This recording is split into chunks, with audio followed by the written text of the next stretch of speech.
Okay, welcome to Barrelful of Daryl podcast. That's me, Daryl, and in this podcast I selectively discuss music, movies, and try to throw in a little bit of mirth. Now for each show I select an artist or a band and a movie that's personally significant to me. You may not be familiar with my selection, but that's the reason for the discussions.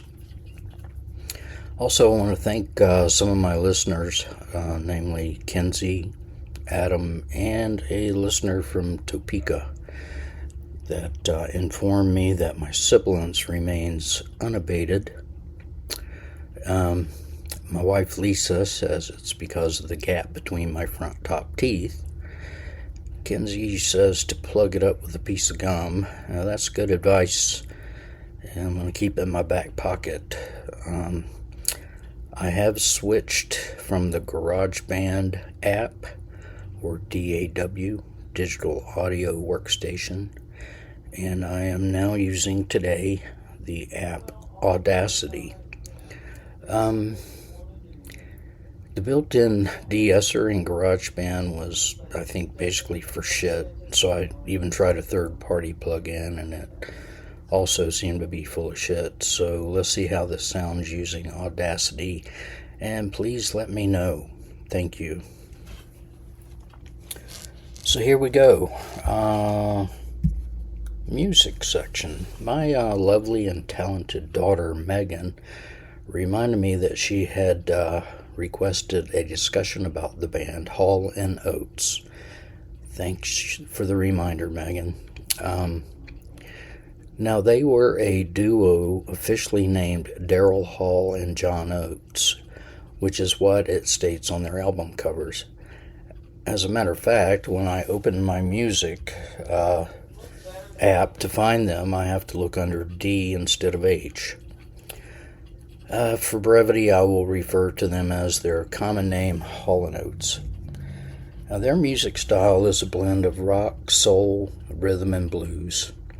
They were highly popular from the mid-1970s to the late 1980s, and they released a total of about 20 albums from 1972 to 2006. Now, these guys, Hall & Oates, they met in 1967 at a band competition, and they started talking, and they realized they had shared musical taste, and both also happened to be enrolled in Temple University. So they palled around a lot for 3 years. They were roommates, but they didn't get serious about the music until 1970, when they signed a record deal with Atlantic Records. Now, their first 3 albums, released from 72 to 74, were not initially successful, but a couple of blues artists, namely Lou Reed and Tavares, released a cover of the song She's Gone, which hit number 1 on the R&B chart in 1974. Later that year, they left Atlantic Records and signed on with RCA. So from 1975 to 1977, they had their first hits, starting with the song Sarah Smile on their eponymous album. It's funny, the cover of this album depicts both of them overly done with cosmetic blush to the point where they look feminine. Hall was quoted as saying, "I look like the girl I always wanted to go out with." This album garnered 2 hits for them, Sarah Smile and She's Gone. Now, in 1976, they released the album Bigger Than Both of Us, containing the smash hit Rich Girl, which was their first number 1 hit. But the next few years were lean for them until in 1980 they released the album Voices. This album contains a cover of the song You've Lost That Lovin' Feeling by the Righteous Brothers, with Oates singing the lead vocals. After not doing too well in the charts, Oates' contribution as lead vocalist diminished greatly on future releases. But the album Voices also had hits with Kiss on My List and You Make My Dreams, charting at number 1 and number 5, respectively. It also contains the song Every Time You Go Away, written by Hall and covered by Paul Young in 1985, going to number 1 as well. Their next album, Private Eyes, was released in 1981, which became a pop classic and one of the best albums of the 1980s. This album gave them 2 big hits, Private Eyes and I Can't Go For That. The latter is one of the few songs ever recorded by a white act to reach number 1 on both the pop charts and the R&B charts. Now, their most successful album, titled H2O, get it, was released in 1982 and had 3 top 10 singles. Of these, Man-Eater was the biggest hit of their career. The song One on One is a soulful ballad that reached number 7, and Family Man was a song that reached number 6, so they had good success with this album. From 1983 to 84, they released 2 more albums, Rock and Soul Part 1 and Big Bam Boom. Hit songs included Say It Isn't So, Adult Education, Out of Touch, and Method of Modern Love. In 1985, RCA released a live album called Live at the Apollo, and this earned Hall Oates a Grammy nomination for their medley, The Way You Do the Things You Do and My Girl. Now, these 2 songs were written and recorded by David Ruffin and Eddie Kendricks, both from the group The Temptations, and these 2 guys also performed with them at the Apollo. Now, during the following years, their popularity gradually diminished. In 2007, Hall he started a web series titled Live from Daryl's House, in which he had guest musical artist, which he jammed with. And eventually he won a Webby Award. Yeah, I had not heard of that one either. Well, kind of recently, in 2023, they eventually split up. In an interview, Hall referred to Oates as his business partner instead of his creative partner, and he listed songs that he had actually recorded solo. But as a group, they were inducted into the Songwriters Hall of Fame as well as the Rock and Roll Hall of Fame, and they received a star on the Hollywood Walk of Fame. I recall watching their music videos when I was in college, back when TV actually showed good music videos. In my opinion, Hall was the heart of the group, and Oates was hanging on to his coattails. In these videos, Oates' mannerisms on stage were odd and showed him often making googly eyes. Regardless, their music is great and it's worth a listen, especially if you're unfamiliar. And now a word from our sponsor, whoever it may be this time. Well, howdy y'all, this is Ernest T. Bass talking at you again from the Piggly Wiggly in downtown Scratch Ankle, Alabama. Let me tell you about a few specials we have for you this week. We got chitlins at $1 a pound. That's right, you can get a 5-pound bucket of chitlins for only $5. And you can also grab a 2-pound bag of grits for just $2. Now, if you want a yummy breakfast, pick up a couple of cans of pork brains and milk gravy for $4. Fry them up and eat them with your grits. Pork brains. I'm getting hungry just talking about it. Now, also, if you're looking for a job, I could use an extra bag boy and someone to hose down and scrub the floor back in the meat department. Anywho, come and see me at the Piggly Wiggly, located on Main Street in Scratch Ankle, right next to Floyd's Barbershop. Thanks a plenty. Okay, we're back. Let's talk about a movie. There's a very, very funny romantic comedy called She's Out of My League, released in 2010. It stars Jay Baruchel. I'm probably murdering that last name. I can hear my daughter yelling at me now. Baruchel. He plays Kirk, who works for the TSA at Pittsburgh Airport along with his buddies. Now, on a scale of 1 to 10, he rates a 5. And he lives at home with his dysfunctional family, who also, his ex-girlfriend Marnie lives there with them, along with her new boyfriend Ron. It sounds like a good setup for a comedy movie, and it really is. Well, one day at work in the airport, a beautiful and successful lady named Molly, played by Alice Eve, arrives to board a flight.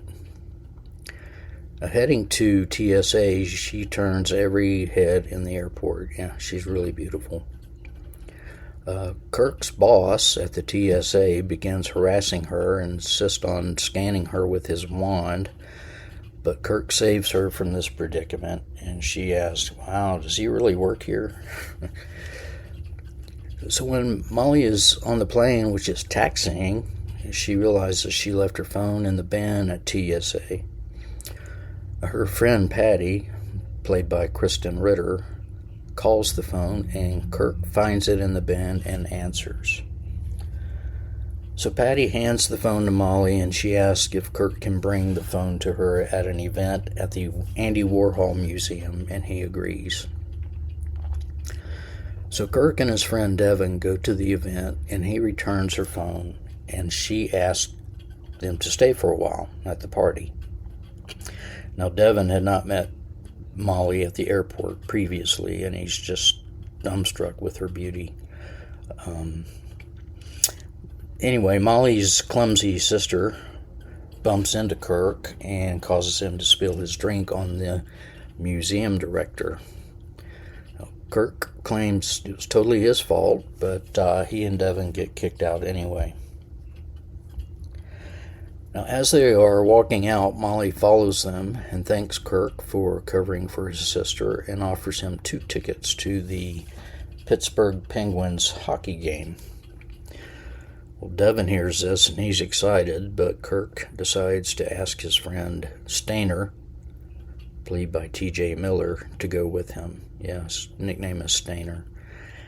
Now, at the game, they are surprised when Molly and Patty show up and sit with them. Stainer believes they're being set up as blind dates and disbelieves that Molly is after Kirk. By the way, Patty and Stainer immediately hate each other. Very funny. Molly and Stainer go to get some more beers, and Patty tells Kirk that Molly is very interested in him, and Kirk basically can't believe it. But a few days later, Molly calls Kirk and asks him for a date, and of course he says yes. Now, it's at this point that Kirk's friends start discussing how Kirk is at a 5, and since Molly is a hard 10, they will not have a happy relationship. But Kirk goes on the date, which goes really well, and he gets a good night kiss when he drops her off. Later on, Kirk lets it slip that his family is having Sunday dinner, and Molly says she's not been to a family dinner before and asks if she can go. Well, with a lot of hesitation, Kirk agrees. So when they arrive at his house, everyone, especially Kirk's parents, they're stunned by her beauty and the fact that she's with Kirk. And then Kirk and Molly walk into the backyard where his brother's girlfriend, Marty, and Ron are at the pool. So Kirk introduces Molly to them, and they are, again, like everybody else, in disbelief. And Kirk's brother asks if she's a prostitute, and she kindly says no. Then he asks her to jump into the pool, but she says she has no swimsuit. So he suggests that she can swim in her underwear, and she agreed that would be a good idea if she were in fact wearing any. This is a very funny scene, and it gets even better when they sit down to eat. We'll skip over that part. Now, later that evening, they go to Molly's apartment and begin a heavy make-out session on her couch with Molly on top of Kirk. And Kirk happens to have a premature ejaculation at the exact same time when Molly's parents basically walk in the door unannounced and unexpected. Now, due to the huge oyster stain on his pants, Kirk refuses to stand up and meet them and shake hands, but he asks them to all sit down, and they do. At this point, the dog comes up and starts licking the front of Kirk's pants, and Kirk goes into a panic and he darts out of the apartment. That does not go over well with Molly's parents. Now, I'd like to stop discussing this film at this point. I'll leave the ending to your imagination, or you can watch it for yourself, which I highly recommend. By the way, in this movie, Stainer is the leader of a Hall Oates tribute band called Adult Education, and they play at Molly's sister's 21st birthday party. How's that for a tie-in? Now, thanks again to my beautiful daughter Megan for the request. I watched this movie again in preparation for this discussion, and I laughed as hard as I did the first time. Okay, it's time for the word of the day. Pauciloquent. Pauciloquent. Pauciloquent. I'll give you a hint. Break this word into two parts. Posse, Pauci, and loquent, Loquent. More on that next time.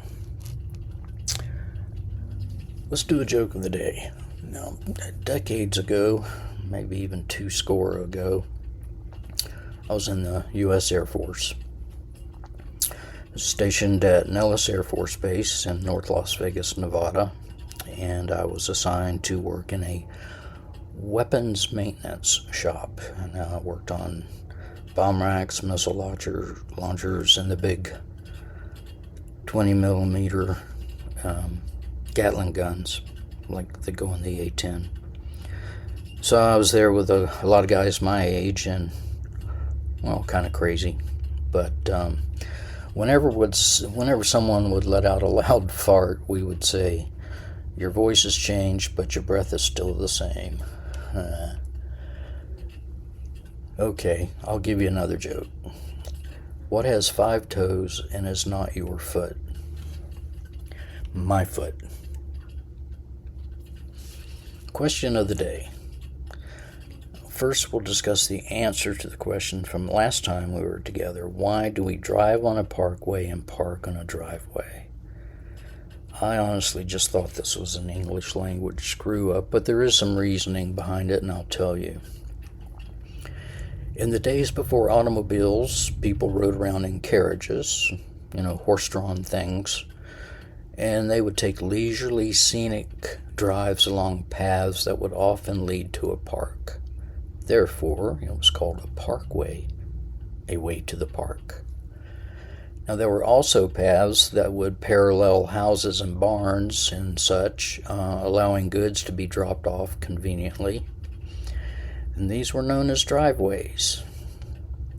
And when cars became ubiquitous, the driveway turned into what we know today, a place where you pull your car up in front of your house.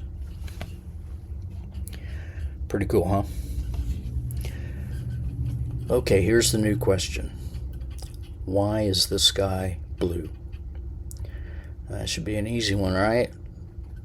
Some of you may know, some of you probably don't. We'll discuss it next time.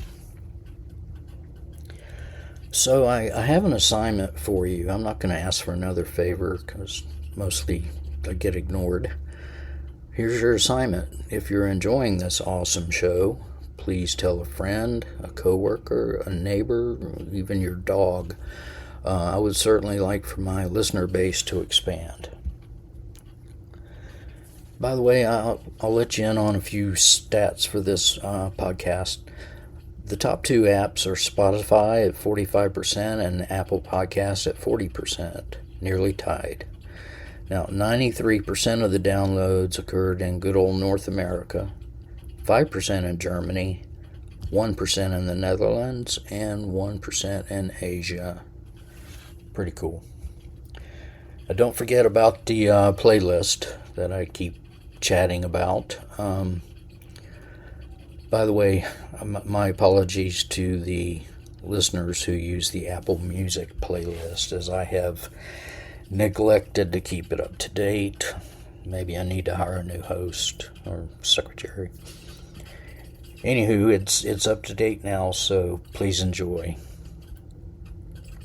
You may contact me, as I always say, by clicking on the send me a text button in the episodes or directly at bfodpodcast@gmail.com. I do enjoy receiving messages from you. The problem with clicking that text button is you can send me a text or a message, but I'm unable to reply. So if you want to be communicative with me, then please hit up the bfodpodcast@gmail.com. So thank you for listening. I hope you enjoyed this episode, and I will talk to you next time. Bye.